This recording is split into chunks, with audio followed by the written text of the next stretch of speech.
Hello students, निश्चय IAS के current affairs programme में आपका स्वागत है। भारत में मेडिकल प्रवेश परीक्षा नीट यूजी 2026 एक बार फिर विवादों के केंद्र में है। पेपर लीक की आशंकाओं और फर्जी दावों के बीच केंद्र सरकार ने एक अभूतपूर्व कदम उठाते हुए टेलीग्राम को 22 जून 2026 तक अस्थायी रूप से ब्लॉक कर दिया है।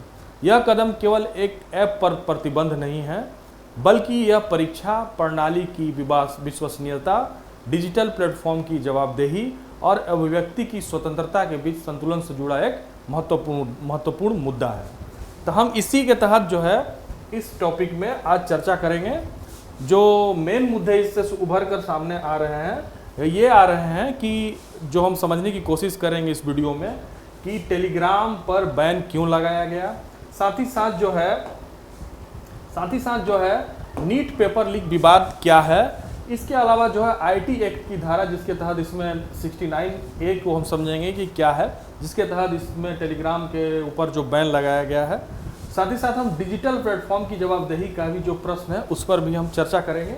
इसके अलावा यूपीएससी परीक्षा के लिए ये जो महत्वपूर्ण जो विश्लेषण हो सकता है इस टॉपिक का, उस पर भी हम चर्चा करेंगे।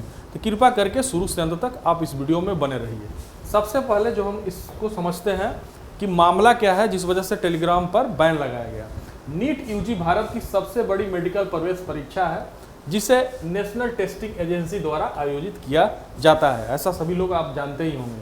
घटनाक्रम को अगर हम लोग समझे थोड़ा सा, 3 मई 2026 को आयोजित नीट की परीक्षा में पेपर लीक के आरोप लगे। साथ ही साथ क्या हुआ, परीक्षा रद्द कर दी गई।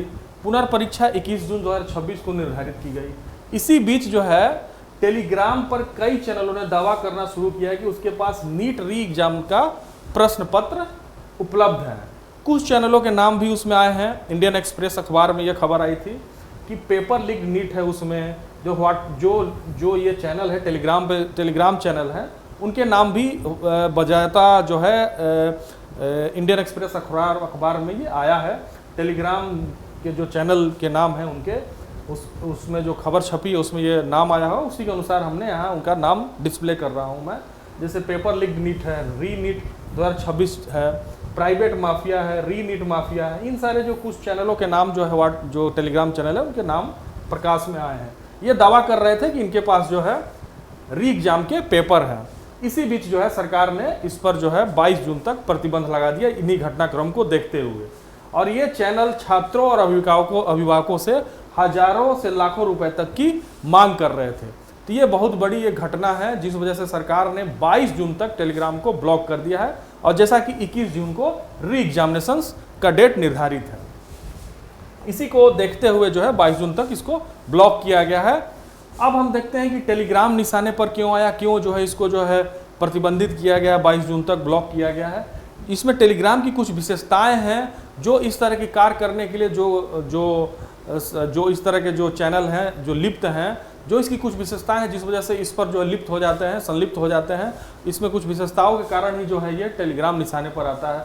जैसे देखिए कि अनलिमिटेड सब्सक्राइबर चैनल इसमें बनाया जा सकता है, लार्ज ग्रुप चैट भी इसमें है, लार्ज PDF फाइलिंग शेयरिंग भी है, इसमें एनोनिमस ब्रॉडकास्टिंग भी है, बोट सपोर्ट भी है, इंड टू इंड इंस्क्रिप्शंस भी है। यही जो सुविधाएं जो देता है टेलीग्राम, इस सुविधाओं के माध्यम से ही ये दुरुपयोग का एक महत्वपूर्ण माध्यम बन जाता है।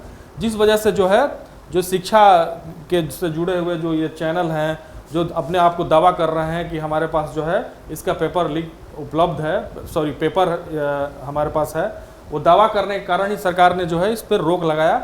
और ये कारण ही है जो जिस वजह से टेलीग्राम को टारगेट किया जाता है, इसकी जो सुविधाएं हैं, इसकी जो विशेषताएं हैं। साथ ही साथ अगर आप टेलीग्राम की जो संरचना की अगर बात करें तो बड़े पैमाने पर इसमें भी जो है इससे आप फेक न्यूज़ फैला सकते हैं, साइबर अपराध कर सकते हैं, अंजाम दिया जा सकता है, परीक्षा धोखाधड़ी जैसा कि आप देख ही रहे हैं। उसके अलावा जो संगठित अपराध भी इससे चला जाता है। ये एक तरीके से इस तरीके से इसकी जो खूबी है, इसका जो संरचना, इस वजह से ये वल्नरेबल हो जाता है, ये अपेक्षाकृत आसान हो जाता है। इस वजह से जो है तमाम जो इस तरह के एक्टिविटीज में संलिप्त होने वाले लोग हैं इसको टारगेट कर सकते हैं। अब देखिए कि सरकार ने क्या कार्रवाई की। सरकार ने आईटी एक्ट 2000 की धारा 69A के तहत टेलीग्राम को अस्थायी रूप से ब्लॉक किया है। इसमें सरकार ने निम्न कारण बताया है कि भारत की संप्रभुता, अखंडता, अगर किसी भी ऑनलाइन प्लेटफॉर्म को इस आधार पर ब्लॉक किया जा सकता है। ये आईटी एक्ट वो इम्पावर करता है सरकार को। आईटी एक्ट 69A की धारा जो है, इसके तहत किसी भी ऑनलाइन प्लेटफॉर्म को सरकार को ये पावर है कि अगर उसको लगे, अगर उसको संज्ञान हो जाए कि भारत की संप्रभुता या एकता को, अखंडता को खतरा है, तो उस चैनल को ब्लॉक कर सकती है। अगर राष्ट्रीय सुरक्षा को खतरा है, सार्वजनिक व्यवस्था को खतरा है, या संज्ञेय अपराधों की रोकथाम के लिए भी जो है इस तरह की, इसके तहत जो है ब्लॉक किया जा सकता है। तो ये निम्न आधार होता है जिस वजह से जो है 69A के तहत सरकार जो है अपने अधिकारों का प्रयोग कर सकती है। इसी के तहत जो है टेलीग्राम को भी ब्लॉक किया गया। अगर मान लीजिए कि हमारी सार्वजनिक व्यवस्था इसके तहत गड़बड़ हो सकती है, एनटीए जो नेशनल टेस्टिंग एजेंसी है इस एग्ज़ाम को आयोजित करती है, लेकिन अगर मान लीजिए कि फिर से री एग्ज़ाम हो रहा है, उसके पेपर फिर से लीक हो जाए, तो कहीं ना कहीं सार्वजनिक व्यवस्था भी गड़बड़ाने की आशंका बढ़ सकती है, जिस वजह से सरकार को ये समय रहते कदम उठाना पड़ा कि 22 जून तक हमको ब्लॉक करना है। और इसी के अधिकार को तहत जो है सरकार ने टेलीग्राम को ब्लॉक किया है। अब देखिए कि मैसेजिंग एडिटिंग फीचर जो एक स्पेशल फीचर होता है उसको भी ब्लॉक किया गया है। वो क्यों ब्लॉक किया गया, देखिए टेलीग्राम की एक विशेष सुविधा है, किसी पुराने संदेश को बाद में संपादित या एडिट किया जा सकता है, जबकि मूल टाइम स्टैम्प वही रहता है। इसका दुरुपयोग कैसे हो सकता है, देखिए परीक्षा से पहले कोई सामान्य पीडीएफ पोस्ट की गई, परीक्षा के बाद उसी पोस्ट में असली प्रश्न पत्र जोड़ दिया गया, टाइम स्टैम्प पुराना ही रहा, दावा किया गया कि प्रश्न पत्र पहले से लीक था, इसे फर्जी पेपर लीक के सबूत बनाए जा रहे थे। इसलिए सरकार ने 30 जून तक मैसेजिंग एडिटिंग फीचर को भी बंद करने का निर्देश दिया है।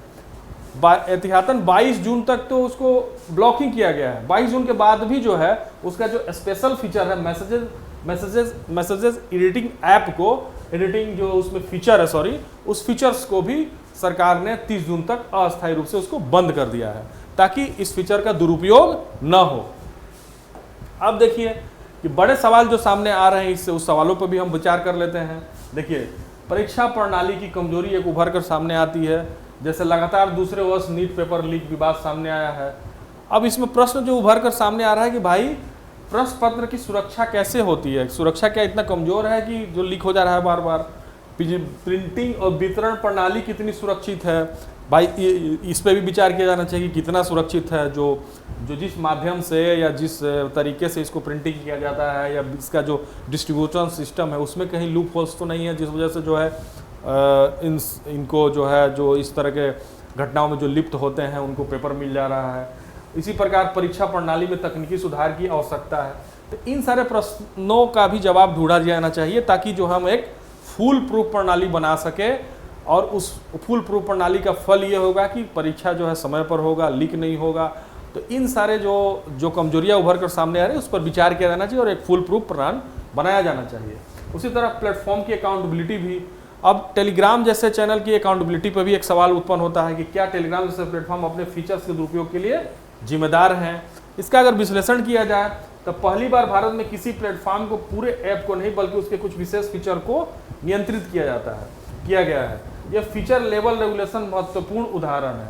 अब इसमें यह है कि 22 तारीख तक तो ब्लॉक किया गया है, साथ ही 30 तारीख को उसका जो एक विशेष मैसेजिंग एडिटिंग जो उसमें फीचर्स है उसको भी बंद कर दिया गया है। तो ये भारत में पहली बार ऐसा हुआ है कि जो प्लेटफॉर्म के जो स्पेशल फीचर्स का जो है दुरुपयोग होने की संभावना को देखते हुए रोक लगाया गया। तो क्या इसमें एक सवाल तो दो उत्पन्न हुआ, एक परीक्षा प्रणाली को लेकर और साथ ही साथ जो इस तरह के प्लेटफॉर्म है उनकी दुरुपयोग कर लेकर, तो उनके दुरुपयोग को भी रोका जाना चाहिए। इसके लिए सही तरीके से हमारे पास फुल प्रूफ एक प्रणाली होनी चाहिए, फुल प्रूफ एक सिस्टम होना चाहिए, ताकि किसी प्रकार के दुरुपयोग को रोका जा सके और जो हमारे जो फ्यूचर हैं, जो बच्चे हैं हमारे जो फ्यूचर, उनके फ्यूचर को सुरक्षित किया जा सके। अगर वो सही तरीके से पूरे साल में कोई तैयारी करता है तो पूरा उनका संसाधन लगा होता है, माँ बाप का जो एफर्ट लगा होता है, उनका खुद का एफर्ट लगा होता है। अगर इस तरह से पेपर लीक होगा तो जो सही बच्चे हैं वो चुन कर नहीं आएंगे, जिनके पास पैसा है वो सही दुरुपयोग करके उस पेपर को खरीद भी सकते हैं। तो इस तरीके से एक तरीके से ये जो चैनल बनेगा वो चैनल भी भारत की शिक्षा व्यवस्था पर चोट पहुँचाएगा और जो बच्चों का फ्यूचर जो होगा तो होगा ही होगा। तो इन सारे चीज़ों पे भी सरकार जो काफ़ी सीरियस है और सख्त है, इसलिए जो है इस मैसेजिंग ऐप पर प्रतिबंध लगाया गया है। अब देखिए इसमें एक सवाल भी एक और उत्पन्न होता है कि free speech versus state regulation का भी एक महत्वपूर्ण उत्पन्न होता है कि भाई कोई भी ऐप है या कोई भी डिजिटल प्लेटफॉर्म है तो फ्री स्पीच के लिए बना है, लेकिन फ्री स्पीच के लिए बना है, लेकिन फ्री स्पीच और रेगुलेशन का मुद्दा यहीं से उभर कर आता है कि फ्री स्पीच जरूर आपको दिया जाता है, लेकिन उसके लिए कुछ युक्त प्रतिबंध भी लगाया जा सकता है। तो वही प्रतिबंध जो है राष्ट्रीय सुरक्षा को देखकर लगाया जा सकता है, व्यवस्था में किसी प्रकार की खामी उत्पन्न किया होने की संभावना है तो उस पर लगाया जा सकता है। तो इसमें सरकार का जो पक्ष है कि परीक्षा की निष्पक्षता बचाना जरूरी है, इसलिए जो है रेगुलेशन का ध्यान रखते हुए उस पर रोक लगाया गया। छात्रों को धोखाधड़ी से बचाना जरूरी है, इसलिए इस पर रोक लगाया गया। उसी तरह डिजिटल अधिकार समूहों का जो पक्ष है वो ये कह रहे हैं कि 69A में न्यायिक समीक्षा नहीं होती है, ब्लॉकिंग आदेश अक्सर सार्वजनिक नहीं होते हैं और पारदर्शिता की कमी है। ये सारी चीज़ें निकल कर सामने आ रही हैं, लेकिन इसके बावजूद भी यहाँ ये कहना जरूरी होगा कि फ्री स्पीच जरूर हमारे समाज या लोकतंत्र के लिए ज़रूरी है, लेकिन उस पर एक युक्त प्रतिबंध भी जरूरी है कि किसी प्रकार का फ्री स्पीच का हम इस तरीके से प्रयोग न करें कि किसी प्रकार का सार्वजनिक जो है अव्यवस्था उत्पन्न होने की संभावना हो या सार्वजनिक अव्यवस्था उत्पन्न हो।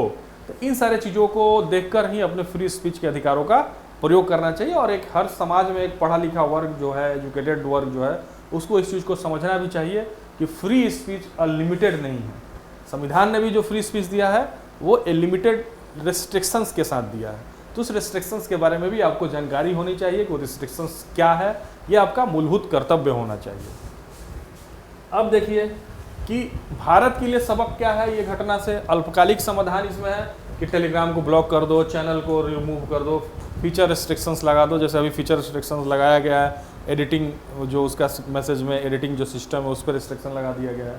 लेकिन जो दीर्घकालिक समाधान इसमें हो सकता है कि एक हमारे पास फुल प्रूफ परीक्षा प्रणाली होना चाहिए, सुरक्षित परीक्षा प्रणाली होना चाहिए, ताकि उस सुरक्षित परीक्षा प्रणाली का लाभ उठाकर जो छात्र हैं, जो स्टूडेंट हैं, अपने सफलता का आनंद उठा सके, उस एग्ज़ाम में अपने 100% योगदान देकर। उसी तरह डिजिटल ट्रैकिंग तंत्र भी होना चाहिए, जो डिजिटल है उसको सही तरीके से ट्रैकिंग करे कि वो उसमें किसी तरीके की जो लूप होल्स है उसको ट्रैक करके उसको समय रहते दूर करे। AI आधारित निगरानी का भी हम लोग प्रयोग कर सकते हैं। परीक्षा अपराधों के लिए कठोर दंड, अगर कोई परीक्षा से संबंधित कोई अपराध करता है, जैसे पेपर लीक करता है, तो उसके लिए कठोर दंड की व्यवस्था होनी चाहिए ताकि दोबारा वो व्यक्ति उस तरह का काम करने के लिए सोचे भी नहीं। तो ये कठोर दंड प्रणाली हमारे यहाँ बहुत ज़रूरी है, क्योंकि जिस तरीके से पेपर बार बार लीक हो रहा है वो नहीं किया जाना चाहिए और इसमें जो है इसके लिए सरकार को जरूर जो है कठोरतम दंड प्रणाली अपनाना चाहिए। प्लेटफॉर्म की जवाबदेही कानून भी होना चाहिए। कोई सोशल मीडिया प्लेटफॉर्म है तो उसकी भी रिस्पॉन्सिबिलिटी फिक्स किया जाना चाहिए कि किसी भी ऐप में कोई भी सुविधा अगर दे रहा है तो उसमें बहुत सारी चीज़ ऐसे हो कि समय रहते उसको कंट्रोल किया जा सके। ये बहुत ही महत्वपूर्ण प्रश्न है। अगर हम लोग निष्कर्ष की बात करें तो इस घटना का या इस जो इंसिडेंट का निष्कर्ष यही निकल कर आ रहा है कि टेलीग्राम पर लगाया गया प्रतिबंध केवल एक अस्थायी आपातकालीन कदम है। ये घटना दो गहरी समस्याओं को उजागर करती है। पहला, भारत की परीक्षा प्रणाली की सुरक्षा में मौजूद कमियां। दूसरी, डिजिटल प्लेटफॉर्म की बढ़ती शक्ति और उसके नियमन की चुनौती। ये दो घटना निकलकर इसके सामने आती है जो उजागर करती है। भले ये जो है इमरजेंसी में उठाया गया कदम है, लेकिन जरूर इससे दो प्रश्न उभर कर सामने आता है कि हमारे परीक्षा प्रणाली में जो है कहीं ना कहीं सुरक्षा में जो मौजूद खामियां हैं उसको दूर किया जाना चाहिए।